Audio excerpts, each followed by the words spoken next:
এই 4টা গুণ একসাথে অর্জন করতে পারবো ইনশাআল্লাহ? ওয়াদা করছি পারবো ইনশাআল্লাহ?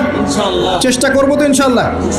শুনে নেন, সংক্ষিপ্ত করে বলছি। এক, আমাদের সবাইকে মুমিন হতে হবে। ইল্লাল্লাযীনা আমানু, যারা ঈমানদার। ঈমানদার কারা?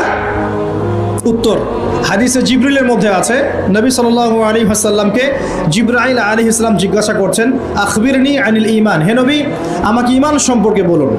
এই জায়গায় একটু ভালো করে বোঝেন, এখানে বর্তমান যে শিক্ষা ব্যবস্থা নিয়ে যে কথাটা উঠেছে, এর একটা গোড়ার সমস্যা চলে আসবে। একটু ভালো করে বোঝেন এই জায়গাটা।